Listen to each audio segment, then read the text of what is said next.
High, আমি রিম্পা। আজকের দিনটা ছিল সানডে, তো ভাবলাম সকালবেলা উঠেই যে একটুখানি পাস্তা করি, কারণ বাবা অনেক দিন আগে এনে রেখেছিল, সময়ের জন্য আর করাই হচ্ছিল না। তো তার জন্য একটুখানি টমেটো কুচি আর পেঁয়াজ কুচি করে কেটে ফেলেছিলাম। তারপরে পাস্তাটাকে সিদ্ধ করার জন্য আমি কড়াইতে দিয়ে দিয়েছিলাম জল। হ্যাঁ, আমার মিনি ব্লগে তোমাদের ওয়েলকাম।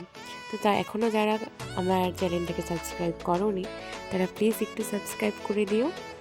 আর তোমরা হয়তো পাস্তা অনেকেই করতে জানো, কিন্তু আমি আমি কিভাবে করি সেটাই শেয়ার করার জন্য আজকে এই ভিডিওটা। তো এখানে এখানে জলের মধ্যে দিয়ে দিয়েছিলাম আমি পাস্তাগুলো, এদিকে সিদ্ধ হতে হতে অন্যদিকে কড়াইয়ের মধ্যে আমি তেল দিয়ে সেই কুচিয়ে রাখা পেঁয়াজগুলোকে হালকা করে ভেজে, যে হালকা হালকা ভাজা হয়ে যাবে তারপরেই আমি এর মধ্যে দিয়ে দেব রসুন বাটা, তারপরে লঙ্কার গুঁড়ো, জিরের গুঁড়ো আর হলুদ আর নুন। তো তারপরে এগুলোকে আমি ভালো করে কষাবো। কষানোর পর এখানে আমি একটু জল দিয়ে দেবো, জল দিয়ে আবার আমি কষাবো ভালো করে। তো দেখতেই পাচ্ছ। আর এই যে আমি এখানে আগের থেকে কুচি কুচি করে কতগুলো মাংসর পিস করেছিলাম, এগুলোও আমি কষাবো। আর এখানে কিন্তু আমি টমেটো সস দিয়েছি, এটা তোমাদের যদি ভালো লাগে তবে তোমরা দিতে পারো, নাহলে নাও দিতে পারো, এটাকে স্কিপ করতে পারো। তো আমার যেহেতু ভালো লাগে এরমভাবে করতে, কারণ এরমভাবে করলে খেতে খুব ভালো লাগে, তো তাই। তারপরে এগুলোকে ভালো করে আমি কষানোর পর সেখানে দিয়ে দেবো একটা ডিম। আমি ডিমটাকেও এরকম করে ভেজে নেব, ভেজে নেওয়ার পর ওটাকেও একটা বাটিতে তুলে রাখবো। তো দেখতেই পাচ্ছ কীভাবে এখানে কিন্তু ডিম ভাজা আমার হয়ে গেছে, আর দেখতে পাচ্ছ এখানে পাস্তাটাও সিদ্ধ হয়ে গেছে। তারপরে আমি আবারও তেলের মধ্যে পেঁয়াজগুলোকে ভাজছি, আবার লালচে লালচে ভাজা হয়ে গেলে এখানে টমেটো কুচিগুলো দিয়ে দিলাম। তারপরে এখানেও আমি সেমভাবে ওই একই মশলাই দেব। তো মশলাগুলো দিয়ে আমি ভালোভাবে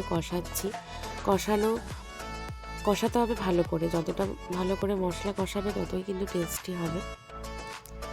তো দেখতে পাচ্ছ কষানোর পরে আমি সেই বাটিতে তুলে রাখা মাংসগুলোকে দিয়ে দেব কষানো, আর এখানে ডিম ভাজিটাকেও আমি দিয়ে দিলাম।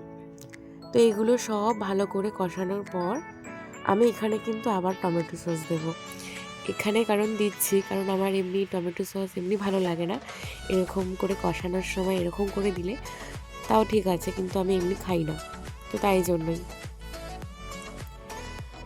তো এইখানে ভালো করে কষানোর পরে আমি পাস্তাগুলোকেও দিয়ে দেব।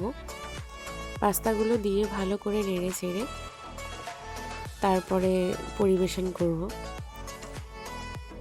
তো দেখতে পাচ্ছ কষানোটা কেমন হয়েছে, সত্যি খুব ভালো হয়েছিল খেতে।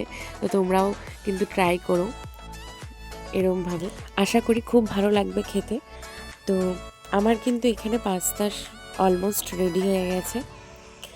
তো তোমাদের সাথে দেখা হবে আবার নেক্সট ভিডিওতে।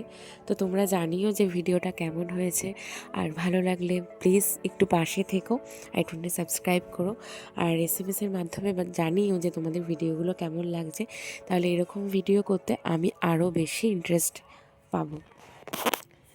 তো আজকের ভিডিওটা একটুখানি, টাটা, সবাই সুস্থ থেকো, ভালো থেকো, দেখা হবে নেক্সট ভিডিওতে।